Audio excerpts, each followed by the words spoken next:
नमस्कार साथियों, गांव की चौपाल में आप सभी का स्वागत है। आज हम बात करेंगे 2024 आम चुनाव की। इसमें हम ये जानेंगे बदायूं लोकसभा सीट पर समाजवादी पार्टी की तरफ से लगातार प्रत्याशी बदले जा रहे हैं। हालांकि आपको पता होगा, सबसे पहले समाजवादी पार्टी ने यहां से धर्मेंद्र यादव को टिकट दिया था और उसके कुछ दिनों बाद धर्मेंद्र यादव का टिकट काटने के बाद समाजवादी पार्टी की तरफ से शिवपाल सिंह यादव को यहां से लोकसभा प्रत्याशी बनाया गया। शिवपाल यादव को लोकसभा प्रत्याशी बनाने के बाद आपने देखा होगा, पिछले दिनों शिवपाल यादव के बेटे आदित्य यादव को यहां से उम्मीदवार बनाया गया। इसके पीछे की वजह क्या रही और ऐसा समाजवादी पार्टी की तरफ से क्यों किया गया, इसका कारण क्या है, उसे मैं आपको सामने बताऊं। मुख्य वजह क्या थी? माना कि शिवपाल सिंह यादव चाहते थे कि वो अपने बेटे आदित्य को बदायूं लोकसभा सीट से चुनाव लड़ाए।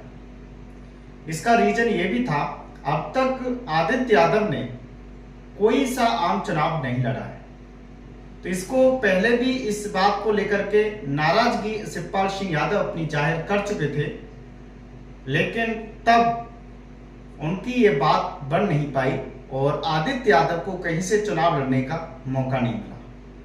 लेकिन इस बार शिवपाल सिंह यादव का जब चुनाव का ऐलान हो जाता है, टिकट मिल जाता है, उसके बाद 15 से 20 दिन हो जाते हैं, शिवपाल सिंह यादव माना जाता है कि वो बदायूं लोकसभा क्षेत्र में जब नहीं पहुंचते हैं तो ये कयास लगाए जाने लगते हैं कि शिवपाल सिंह यादव लोकसभा का चुनाव लड़ना ही नहीं चाहते और ये चर्चाएं बहुत तेजी से वायरल होती हैं। लेकिन उसके दूसरे दिन पता चलता है कि शिवपाल सिंह यादव बदायूं लोकसभा क्षेत्र में पहुंच गए। जब वो पहुंच जाते हैं, जिस तरीके से उनका स्वागत होता है, माना जाता है कि बदायूं लोकसभा सीट जो है उस पर यादव बाहुल सीट है।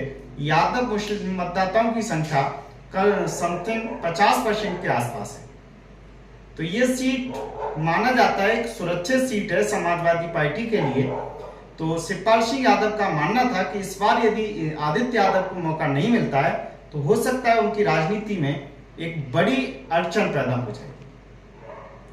इसी को शिवपाल सिंह यादव जब बदायूं पहुंचते हैं, वो कार्यकर्ताओं से मुलाकात करते हैं, अपने प्रचार की शुरुआत करते हैं, लेकिन उसी बीच वो एक जनसभा को संबोधित करते हुए आदित्य के नाम को आगे कर देते हैं। माना जाता है कि बदायूं के जो कार्यकर्ता थे, समर्थक थे, शुभचिंतक थे समाजवादी पार्टी के, उनका भी मानना था कि अब आदित्य यादव को चुनाव मैदान में आना चाहिए और लोकसभा का चुनाव लड़ना भी चाहिए। शिवपाल सिंह यादव का भी यह मानना था कि युवाओं को ही राजनीति में सक्रिय होना चाहिए और उनकी भागीदारी ज्यादा होनी चाहिए। उसके पीछे की ये पूरी कहानी थी। उसके बाद शिवपाल यादव ने वहां अपना प्रचार किया, प्रचार के साथ साथ आदित्य के नाम को आगे बढ़ाया और जिस तरीके से आदित्य को अपने साथ ला करके मंच पर लोगों को साथ चर्चा करके उन्होंने जिस तरह से शिवपाल को आदित्य यादव को आगे बढ़ाया और उसके बाद लोगों की बात समाजवादी पार्टी के चीफ राष्ट्रीय अध्यक्ष अखिलेश यादव, समाजवादी पार्टी का जो संगठन है, वहां तक पहुंचाने का कार्य किया। तो उसके बाद जो कल संशोधन एक लिस्ट जारी की समाजवादी पार्टी में, उसमें आपने देखा होगा सुल्तानपुर से भीम निषाद का टिकट काट करके और बदायूं लोकसभा सीट से शिवपाल यादव का टिकट काट के उनके बेटे आदित्य यादव को बदायूं लोकसभा सीट से लोकसभा प्रत्याशी बनाया गया। तो ये लोकसभा प्रत्याशी बनने के बाद आज नामांकन प्रक्रिया भी थी। तो उस नामांकन प्रक्रिया में आदित्य यादव ने धर्मेंद्र यादव के साथ नामांकन किया।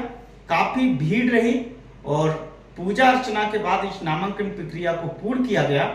माना जाता है कि ये जो लोकसभा सीट है, वहां पर शिवपाल सिंह यादव भारी और बड़े अंतरों से चुनाव जीत सकते थे, लेकिन आदित्य यादव यहां से चुनाव लड़ेंगे तो जीत उनकी भी सुनिश्चित सी मानी जा रही है। तो यही कारण था और इसी वजह से आदित्य यादव को यहाँ से प्रत्याशी बनाया गया। तो ऐसी सही और सटीक जानकारी के लिए आप हमारे चैनल को सब्सक्राइब और शेयर करते रहिए।